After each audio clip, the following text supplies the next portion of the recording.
for Tove his last few games? I think just level of comfort. Coach talks about all the time, being young in his development, but just feeling like he's getting to his spots on the floor.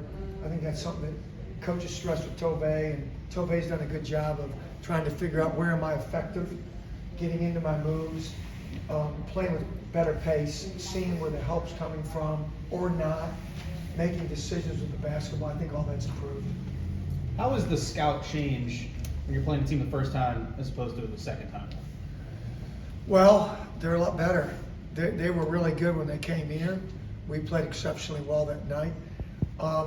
It's a good question. Like the Texas A&M, when any of us have a scout, that turnaround was really quick. Alabama's been a pretty good gap. So that team has evolved and developed. And I mean, we are now talking about, I think this is right, Ken Palm, which is a high-end analytics, right? They are the number 2 offensive efficiency in terms of rating all time, not just this year. So what they've done is to be noted, to be respected. I mean, offensively, this is an elite team, not just this year, but maybe over the last 20 years of college basketball. How do you guys take the success you had defensively at home on the road against that kind of team? Yeah, that's always the key. Like, does defense travel? We think it does.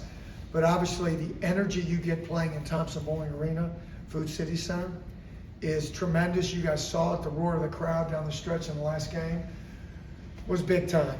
I mean, the crowd here just would not allow us to lose that game. And we'll just have to bow up. I mean, that will be, I'm sure, a very vibrant, hostile environment. I lived it there 9 years, these type of games.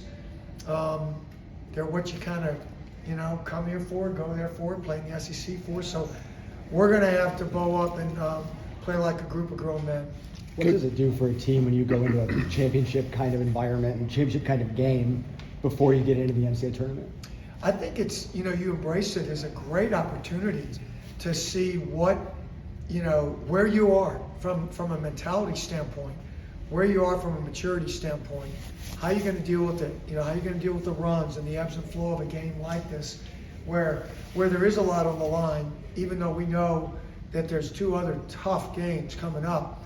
But this one right here is going to be, because you're on the road, because you are playing a terrific basketball team, puts you in a position to, if you're focused in the right way, to say, hey, this gives us a chance to prepare for a high-level NCAA basketball game.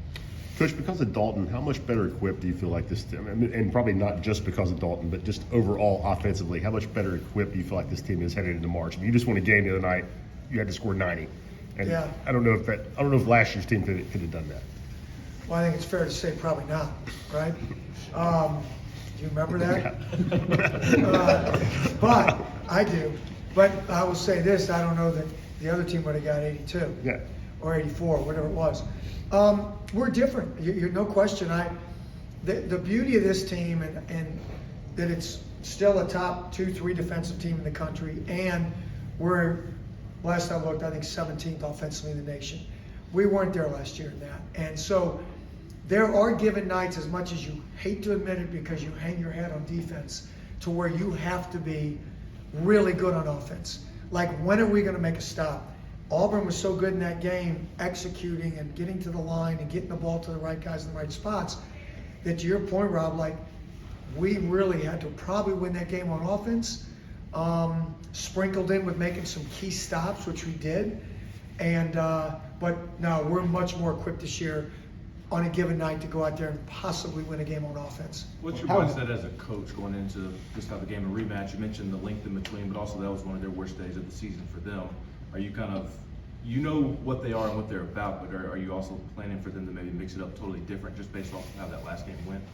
I think, their concepts, and we talked about this in philosophy, the way they play is off of NBA analytics, and their schemes are terrific. I mean, what they do, how they do it, their timing, their spacing makes them uniquely difficult, and the players they've recruited.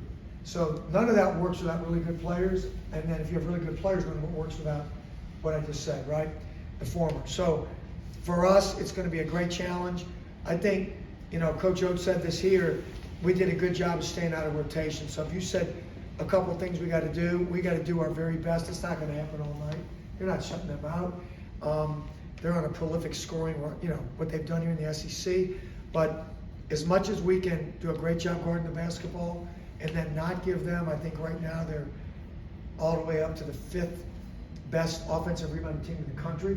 That's a nasty combination to work with, right? To defend. So we've got our work cut out for us, but I think if we can manage those two things, we'll at least give ourselves a chance to be in the game down the stretch. You referenced the offense and defensive efficiency ratings you guys have. How have you been able to maintain that high defensive rating while scoring at such a different clip? You'd have to talk to Luke Shapker on that and Ken Palm. Maybe I will. I think they go off of, obviously it's possessions. There were a lot of possessions in the Auburn game. So you're right. I mean, the more possessions, it's based on steals. It's based on a whole bunch of different items that they put into the batter, right, to bake the cake. And I think just, being able to get steals, get deflections, make key stops, have a mindset, of what we want to get done, how we're going to get it done based on the opponent we're playing has probably helped us as much. And our guys do a good job of paying attention to the scout. We'd have liked it to have been a little better the other night, but again, you look at the Auburn team, man, that is a big, physical, mature, well-coached basketball team. Coach, how much of a comfort is it to have an old group of guys at this time of year? You just won a huge game Wednesday. You got to come back in, refocus immediately. How much easier is it to do that with a bunch of veterans like you have? Yeah, it's easier. It's not easy, but it's easier because those guys not only can take your scouting report and think it through. I mean, there's times when Josiah or Santi or Shaq, who you just had here, will actually enlighten me on what we can do defensively, right? Like, I'm going to go down in a minute. Those guys are really smart. I mean, really smart. So, and not just them. I mean, there's a group of guys in there asking great questions that have learned from the older guys. But if you look at Alabama, you look at Auburn, we're talking about well-aged teams, very mature, right? So taking on a short turnaround or preparation, that you have 2 days, 1 day really, because we didn't go yesterday, we went through video, having a bunch of young guys, and I think that's where Kentucky gets way too much grief for what Cal's doing. That's hard, man. When you're playing with a lot of young guys and trying to flip it around and get good defensively, easier to be good on offense, I think. But with these older teams, I think you give yourself a chance. What are the conversations like as the game unfolds and evolves for a coach? Because last year against Auburn, it's in the 50s and the 40s. This year against Auburn, it's in the 90s and 80s. The scouting report is one thing, but as the game evolves, what are those conversations like with coaches? Well, you're making adjustments during the game, whether it's ball screen coverage, whether it's, what coach is coming up with offensively. I think you saw it, in the Auburn game. I think coach made a couple of great adjustments when they went zone. We got some instant baskets, gave us a little momentum. So there's constant conversation going on in the huddle. And, the way it is here, and one of the things I think that's led to success is that Coach Barnes is secure enough, obviously, with what he's done, that he lets the players talk it out and ask them what they're seeing too. And when you give your guys ownership, I think that goes a long way. How critical will the first 4 or 5 minutes of this game be, just with the way Alabama can jump on teams and being in a hostile environment? I don't think it's the first 3 or 4 minutes. I think it's all those 4-minute segments. I mean, you're talking about a team, and not that you guys are boring me, but we got film at 1:30, that came back from 16 down to Georgia. I'm watching the first half in the locker room the other night, and I think Ole Miss has them 37-23. They don't worry about it.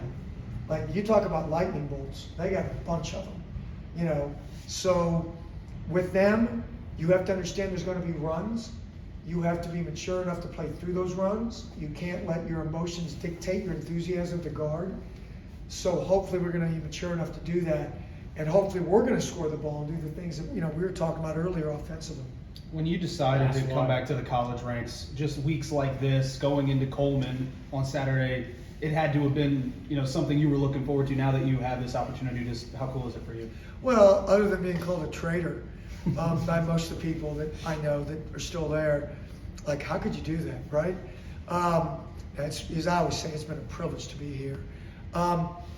It's always fun for me to go back there. I make my home in Birmingham, Alabama. So to see old fans, friendly faces, get a little gig, but it's really, as Coach say, it's never about, what my experience was there. That's in the rearview mirror. It's now what we can do with this group, and our job as assistant coaches is to give our guys the best opportunity to win, because they're going to maximize their effort. We need to do the same in how we prepare. Thanks, everyone. Thanks, Thanks, Coach. Coach. All right.